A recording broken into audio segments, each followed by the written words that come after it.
District digitally records the audio portion of the meetings. The recorder is located in front of the board scribe.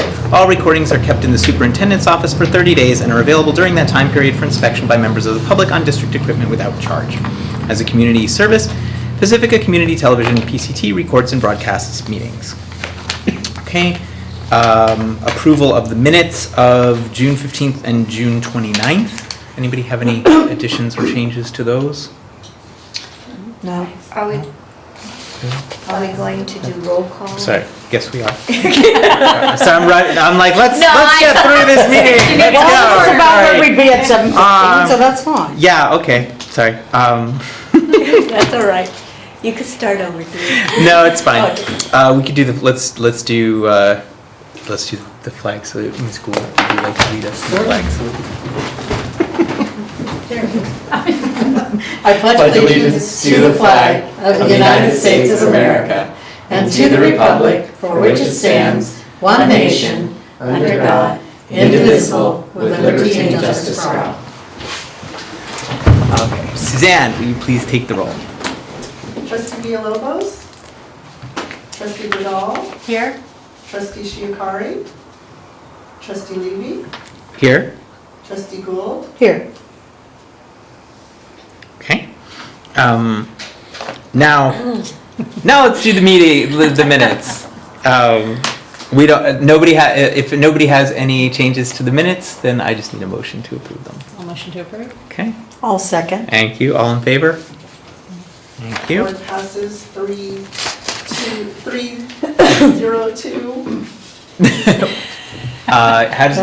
Is it 302? They didn't abstain. They're not here. Right, they're not here. So it's just three. Is it just 3-0? 3-0. I think it's just 3-0. And then Thank you. Okay. Approval of the agenda and consent agenda. All items on the consent agenda will be approved with one motion, which is not debatable and which requires a unanimous vote for passage. If any member of the board, the superintendent, or the public so requests, any item shall be removed from this section and placed in the regular order of business following approval of the consent agenda. Are there any items from the consent agenda that the board, the superintendent, or the public would like to remove and discuss later?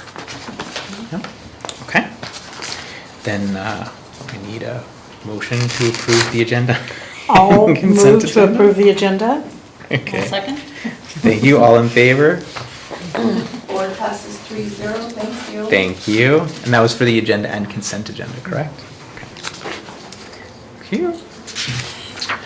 All right. Let's take this all three. Communication. Yeah, there was a lot of that. Okay, there we go. This portion, it was a very long consent agenda this time, right? This portion of the agenda is available to the public to address the board on any issue that is not on the agenda. The maximum time allowed for any speaker is 3 minutes. LSEA, CSEA, people wishing to address the board. Correspondence? I did receive correspondence from Mark Church, Chief Elections Officer and Assessor from the County Clerk Recorder, on the subject of a certificate from the Chief Elections Officer about the presidential primary election held on June 7th, Tuesday, 2016, and it has the official results, and Measure D did pass with the appropriate percentage, and ours was 77.5% of yes votes. So Thank you, Pacifica. thank you, Pacifica. We're very excited. Excellent. Okay, board superintendent communications. Does anybody have anything particular they'd like to? They did not. I actually had a whole July without not really doing anything. That's with the school. I couldn't believe it. It being July. Well, we were at that meeting on. We were at that Monday meeting was about Monday. I was gonna say, the so only we, thing there was an all-staff committee meeting on Monday, but that was the 1st of August. there we go. Couldn't find anything in July. That's fine. So, and then I'm going to do the San Quentin thing. Who's going with me? Oh, okay. I'm going here. You're going. Okay, good. First was It's SMS. It's SMCSBA. Yeah. Did I get that? Yeah. Okay. Yeah. September Yes. 1st, yeah. Yeah, so that should be very interesting, I think. Okay. All right. Do you have anything to? We're just gearing up for 16-17, completed our first round of professional development in June for our bridges. was well attended and well received. So we have a second group, and we will have, I think, just a handful of teachers who were not able to attend the Bridges training, and so we will help them with the process. So we're very, very excited about that all of our teachers are moving forward and getting ready. And again, you know, our crew over the summer has done an excellent job in getting our schools ready, and we thank John Hashizume, our director, and the rest of the crew, and making sure that that's getting taken care of.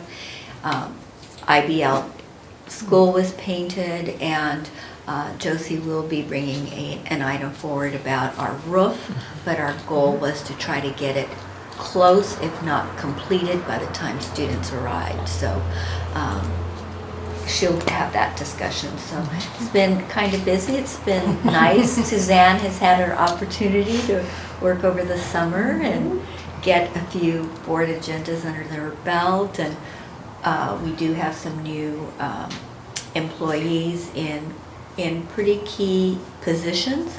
Our student services and our special education was supporting Ray, and I think things are going along very smoothly. So it's exciting. It was a nice transition. And so we thank Beverly DeSpiva for coming back from retirement to support. And then, of course, Suzanne is just a hallway down to support Michelle. So it's working out well.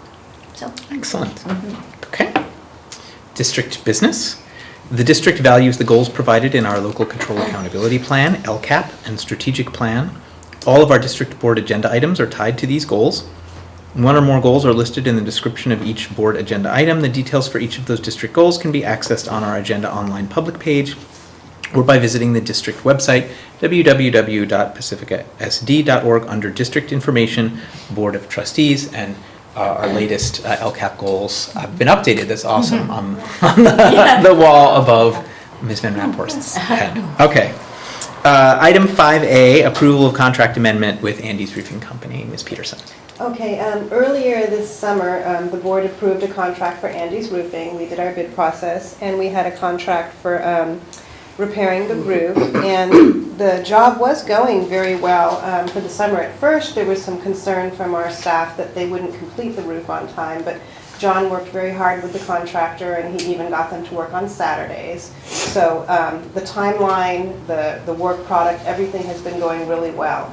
But we did have some unanticipated conditions that came up as they started working on the roof, mainly in the B wing. And the first one was not having plywood sheathing under the shingles. The other wings did have the plywood sheathing, and in the plans from the original roof, there was plywood sheathing in the specs. And also the consultant that we hired, when they went ahead and were doing the bid packet and preparing, they did some testing, and they tested the outer portions of the roof above the windows and some other areas, and there was some plywood detected, but not over the whole B-wing. So when the contractor removed the shingles, that was the first change order that came up. And that change order was just over $27,000, which is within public contract code. You can go ahead with change orders as long as they're less than 10% of the total contract. So we went ahead and proceeded with that. And then as they continued to remove the roof, they found that the beam over that same wing was dry rot.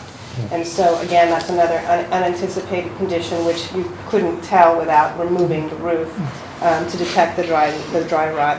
And given the timeline, student safety, and that these were unanticipated conditions, we did consult with County Council as far as getting this project done on time and making sure that we can open school without having all this roof work. And we were advised that it was okay to proceed.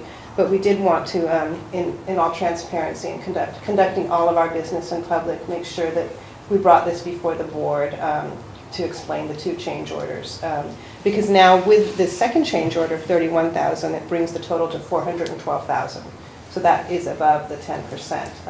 But again, County Council advises that because of the conditions that we're under, we're within our, we can go ahead and proceed.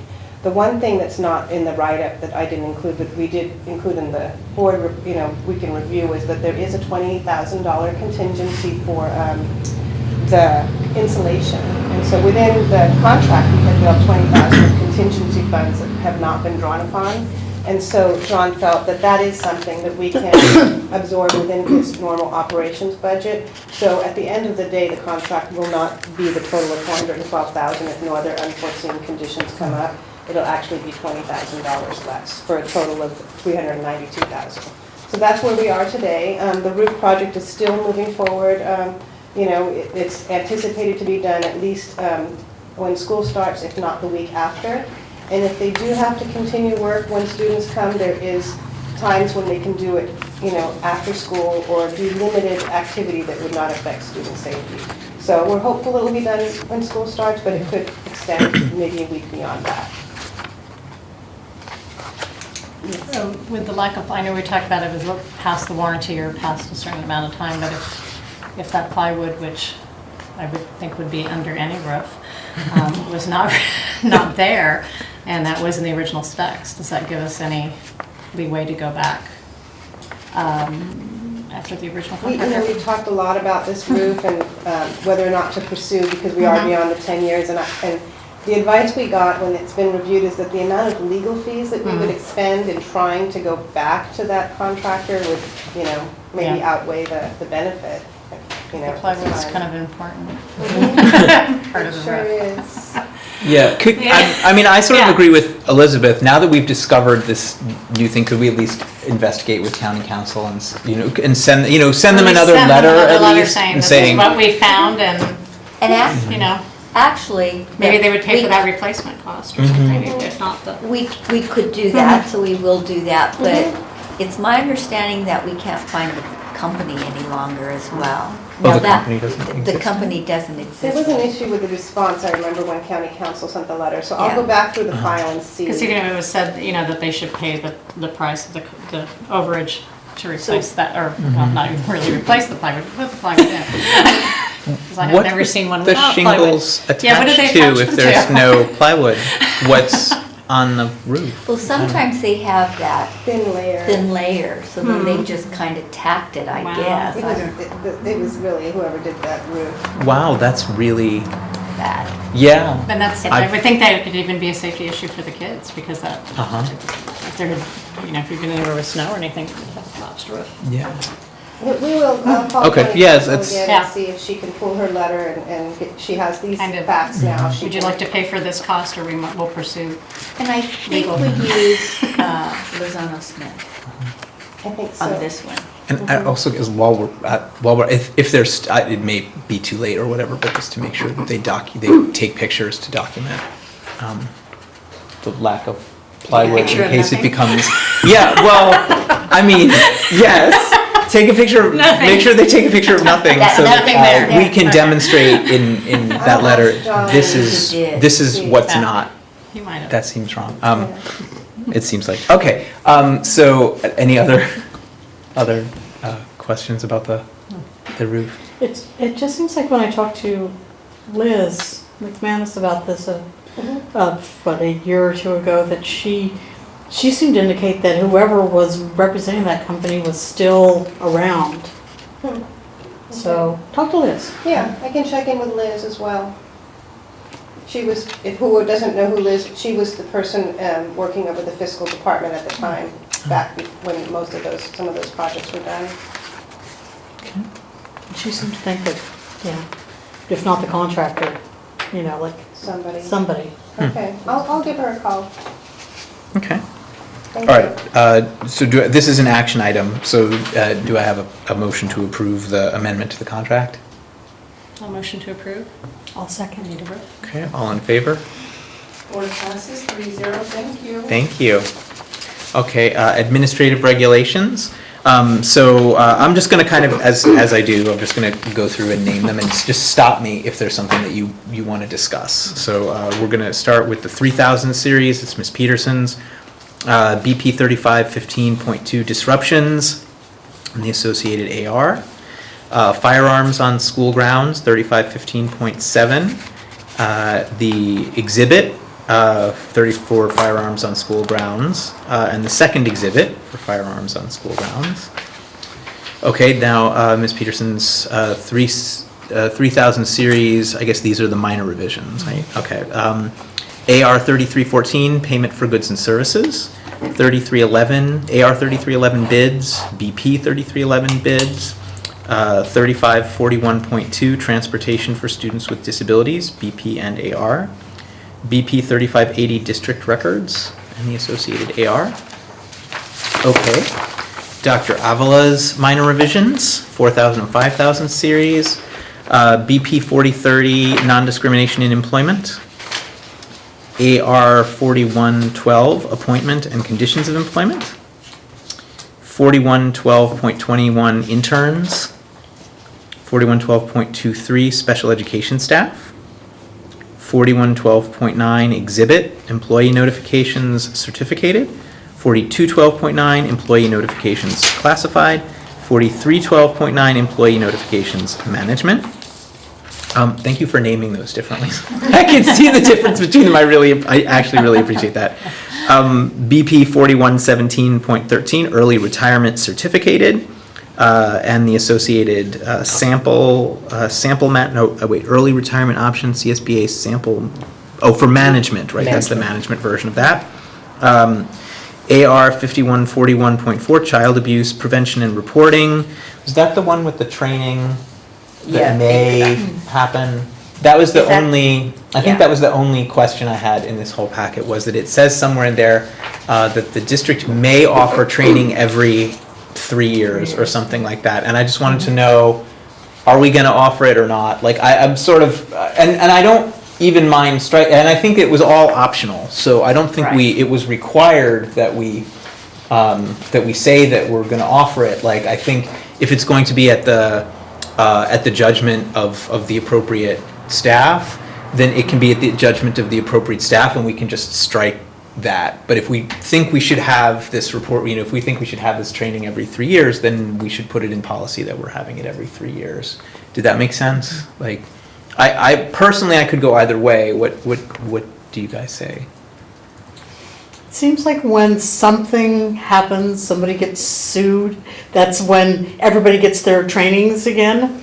And I remember a few years ago, I went through training here, went through training in my district because a big lawsuit had just come down. It'd be better to be a little more proactive than reactive around this. I would think it'd be simple to set up. Well, and that's where, again, the use of the term may, if you say, I don't know what word you use, will, then it really leads you to making sure you do it annually or when it, so may, although our efforts are to do it every year, and that's kind of our guiding principle, that's why may allows us that flexibility. If you went a year or 2.5. But the May was on the 3 years. Can we find that, because I think it actually only said every 3 years or something. Yeah. I don't think it even said, there is the mandatory reporter training that's every year, and I know that that's in there, but I'm pretty sure, let's see. There it is. In addition, at least once every 3 years, school personnel may receive training in the prevention of child abuse, including sexual abuse on school grounds. So I think at least once every 3 years is, enough time that we could say you will do it. And now that I see it, that is actually Ed Code. That's really weird that Ed Code says may. Well, again. Why does Ed Code say may? So it allows that flexibility. It happened to be 3.5 years, I guess. Don't do it every 2.5 to make sure. But, all right. What do you? And that's just to legally give them a. Yeah. It does give you if you say will, it becomes a legal document. So that's why. Are we currently doing that, and how often? Right. Yes, we are. Often. When was the last time we did it? We just did it last year. Okay. So theoretically, we would have 2 more years. All right. How do you feel about leaving it as May? The May is fine as long as we try to make sure that it does happen every 3 years or 2.5 years. Well, I think that if we just kind of leave the May, then we're just going to leave it, to Wendy and Ray to do it as often as they deem necessary. The May just, I agree, it seems kind of namby-pamby.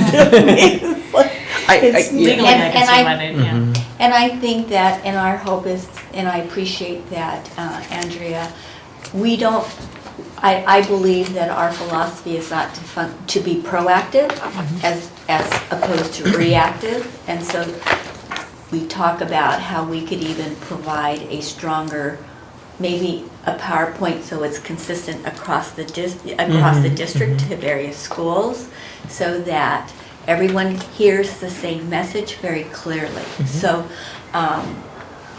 it is our goal to do that, but Is there anything for the new teachers coming in? If it was just given last year, that anyone coming in this year and next year wouldn't have it at all? Yes. they go Is that through the a abbreviated version, certain, or- we do have an online training for all new employees who come into our district, so they do watch a pretty, and have to take a test. Now, I believe that's for sexual harassment. That's mandated reporting. Mandated. But we do have online for sexual harassment as well. So I wonder if we should have a full discussion of this with all 5 of us here before we, kind of, like mandate every Yeah. 3 years and, You because, can pull Right. this one. yeah. I agree. Let's pull this and we'll bring it back at the 24th. I think, and just, I think my feeling on things like this is, of course I trust you guys to do it, but we won't always be here and you won't always be here. So the idea, my thinking about a board policy is, it's there to govern future people down the line. So if for whatever reason, like some future Ray is not as on top of things as, as our Ray is, then this would govern them and allow people to go, you really need to do that. So the other online one where they're tested and everything, is that mandatory for them every 2 years or something? The online? The mandated test? reporter Yeah. is every year. Every year, okay. Within the first 6 weeks, Mhm. according to the notifications. Okay. All right, so we'll discuss that. We'll discuss that Yeah. again. Yeah. All right. Dr. Avila's 4,000, 5,000 minor maintenance. I guess this is the major maintenance. That major was the minor maintenance. Okay, AR 4112.24, teacher qualifications under the No Left Behind Act. We're deleting that because there is no Child Left Behind Act. Exhibit 5145.6, parent notifications, and and there's the current PSD policy for that one. And Dr. Tuckloff's manual maintenance and minor revisions, independent study, AR 6158, Title I programs, AR 6171, actions by the board, E 9323.2, charter school oversight, Exhibit 0420.41, resignation, board bylaw 9222, conflict of interest, board bylaw 9270, E 9270, exhibit for conflict of interest, and BB 9321, closed session purposes and agendas. Okay, all right. I believe that's it. Future agenda items? Okay, for future agenda items, we will be